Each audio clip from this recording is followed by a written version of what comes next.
Geist und Mime, wilne jüdischle Quartera, wo es nun stille Twile, stille sie des Wundernacht.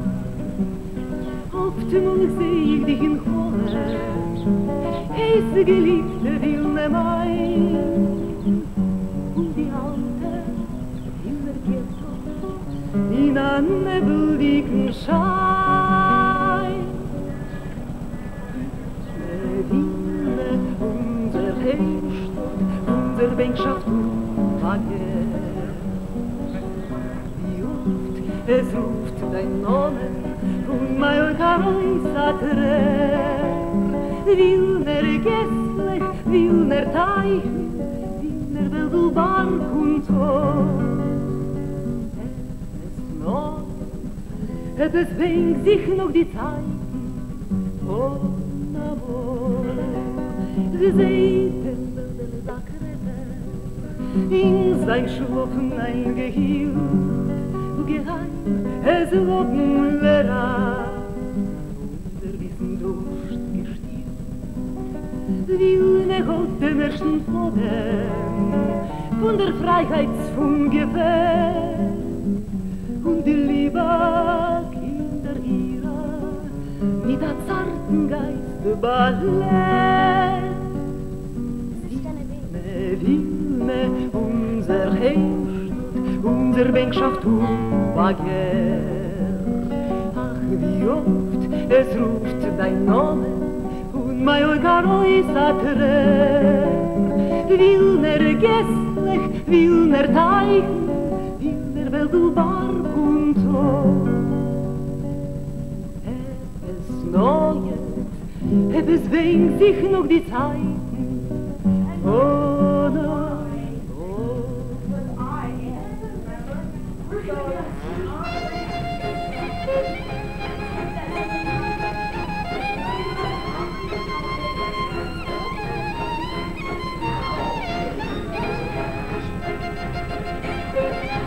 Where is this gonna be?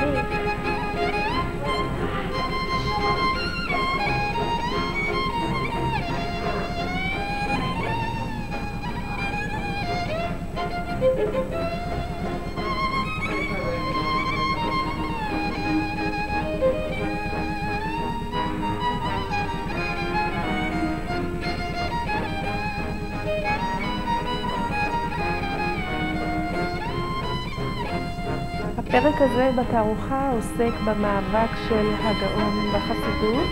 אנחנו רואים כאן תמונה של בית יהודי, כאשר ברקע על הקיר תמונתו של הגאון מווילנה, ובצד השני מופיע בית יהודי של החסידים, שמופיע מייסד החסידות רבי שניאור זלמן מילדי. בוויטרינות אנחנו רואים כאן מסמכים אנטי-חסידיים, ביניהם מופיע כתב יד מאוד נדיר, העתק של חרם מ-1781 נגד החסידות. זהו החרם הראשון שהוציא הגר"א כנגד החסידים, הוא מ-1772, והוא נמצא היום ברשותם של צאצאי הגר"א.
בצד הזה אנחנו יכולים לראות את הבית החסידי, כאשר על הקיר מופיעה תמונתו של מייסד חסידות חב"ד, הרב שניאור זלמן מילדי.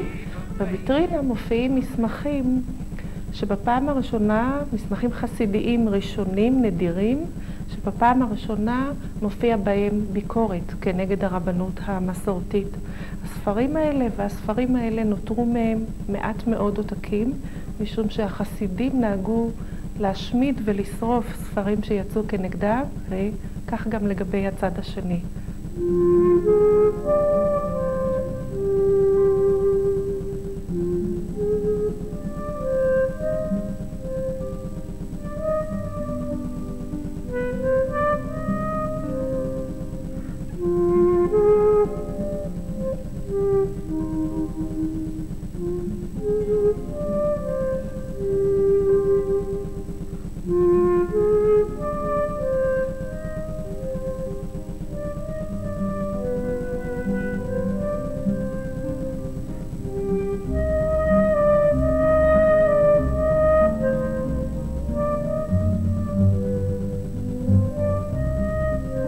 לפנינו 4 פריטים מיוחדים מאוסף ספרי הגר"א שיש לנו. הראשון שבהם זה ספר שהגר"א קיבל מתנה לבר מצווה. אנחנו יודעים את זה ממה שכתוב על הספר עצמו.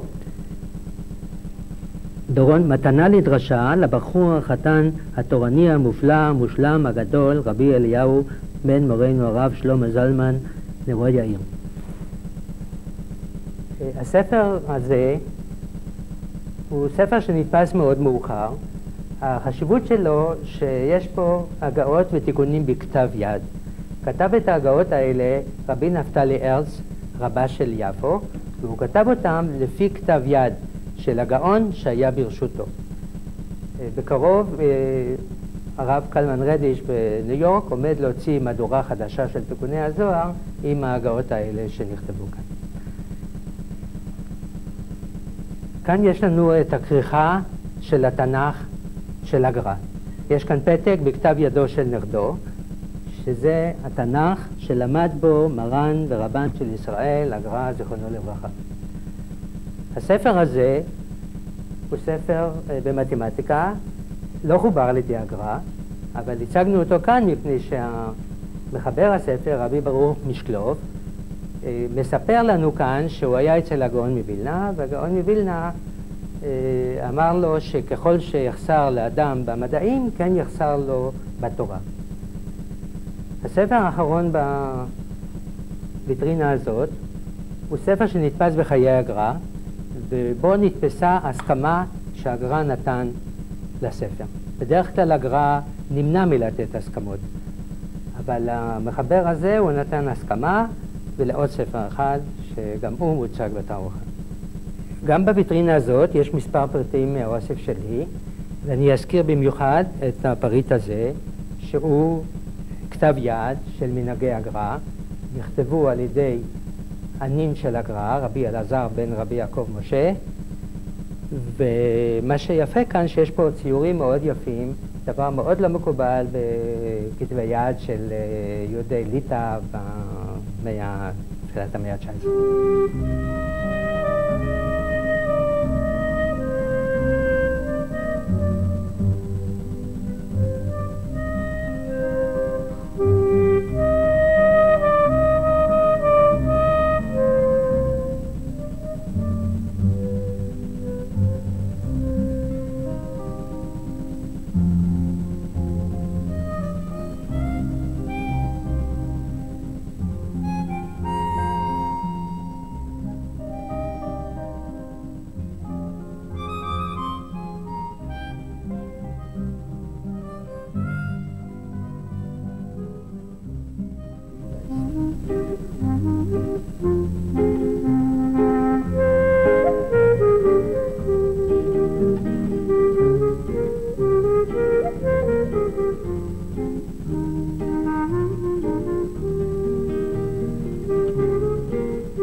דוקטור מורגנשטרן, כתבת שאפשר להתייחס לגאון מווילנה בתור הציוני הראשון של המסורת הרבנית.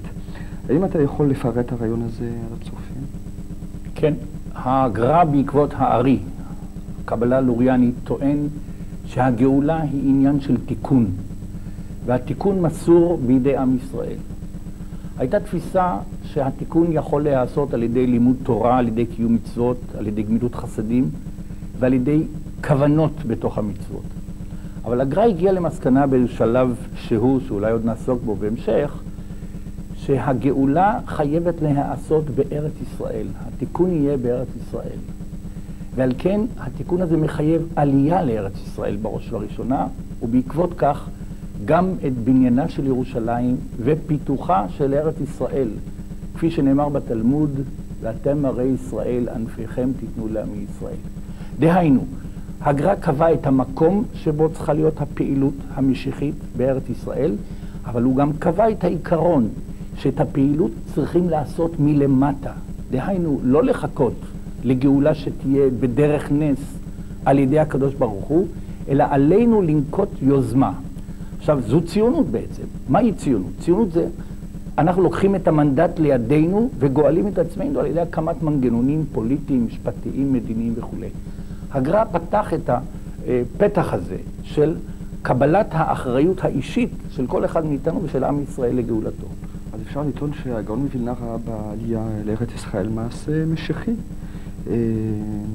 האם הייתה לו קונספציה מאוד אישית של הגאולה? חוץ מזה שהיא הייתה אמורה לצמוח פה בארץ ישראל, האם היו נקודות מסוימות שייכות רק למחשבתו של הגאון מווילנה? כן, ישנם שני שלבים בתפיסת הגאולה של הגר"א, ואת זה אנחנו יודעים היום כמעט בבירור.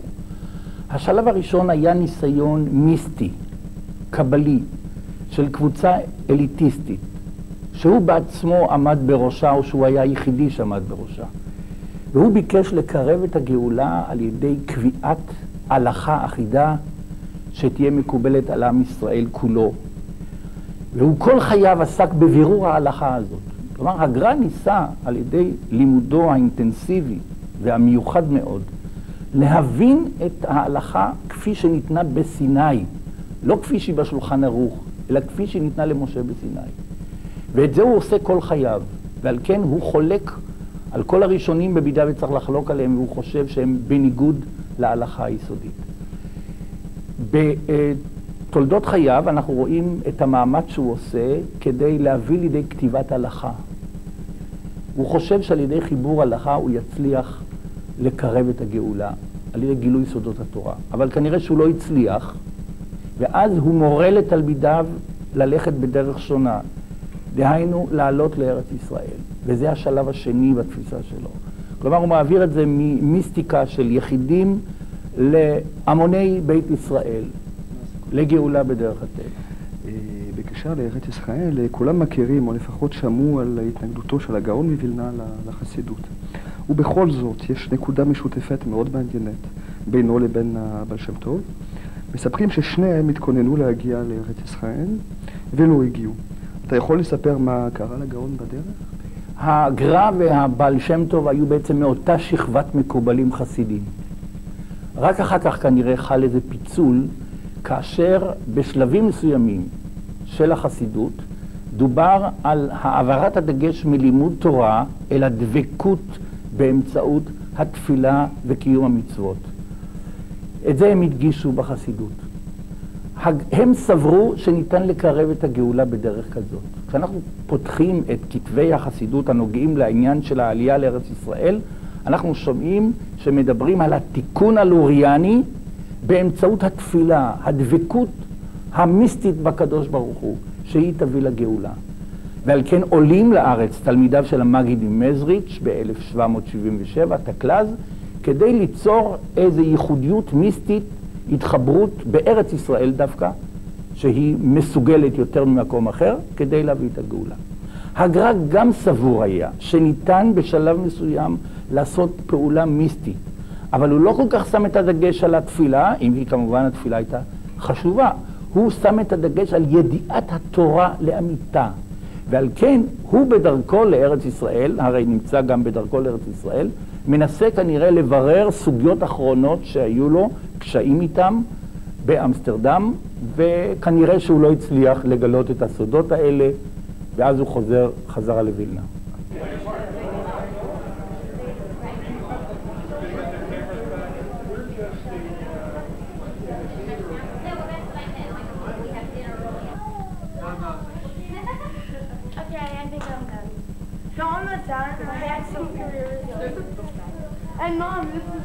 פרשה מרכזית בחייו של הגר"א היא ניסיון עלייתו לארץ ישראל.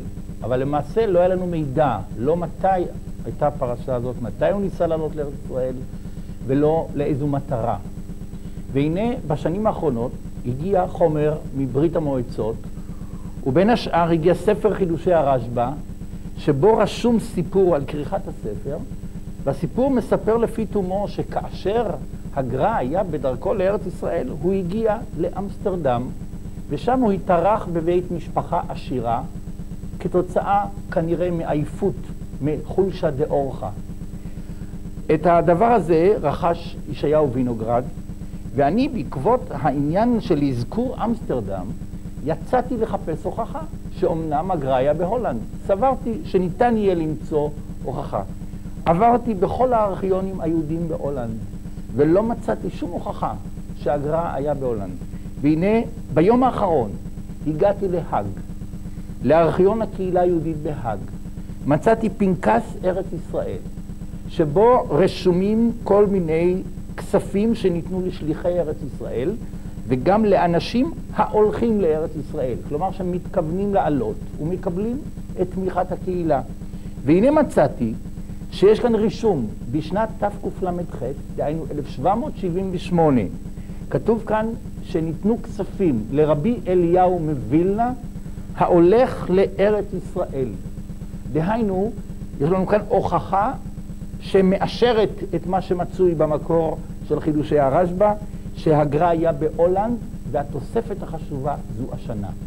והשנה זו באמת שנה שמחשבי קץ עוסקים בה. היא קשורה בחישוב קץ של 1781, שקבע אחד מגדולי המקובלים, רבי עמנואל חייריקי. דהיינו, הגר"א מגיע לאמסטרדם למטרה כנראה להשיג מידע לגבי סודות הזוהר שנמצאים בספריו של רבי משה קורדוברו. הוא מחפש את המקורות האלו, כנראה שלא מצא אותם, מסיבה פשוטה. ספריו של רבי משה קורדוברו היו במודנה שבאיטליה, ועל כן הוא לא יכול היה לקבל את הפרשנות של ספר הזוהר. סבר שהוא לא יכול לחבר את ספר ההלכה שהוא התכוון לחבר, חזר לווילנה ומקים שם בית מדרש במשך 18 השנים האחרונות לחייו, ושם לומדים התלמידים בעיקר את הלכות המצוות התלויות בארץ, כהכנה לעלייתם יותר מאוחר לארץ ישראל. כעבור תקופה קצרה, מיד לאחר פטירתו, עולה קבוצה גדולה של תלמידיו בראשות מנחם מנדל משקלוב ורבי ישראל משקלוב, עולים לארץ ישראל על מנת ליישבה, על מנת לקיים בה את המצוות התלויות בארץ, כחלק מתהליך גאולה עצמית של תיקון העולם לפי הקבלה הלוריאנית.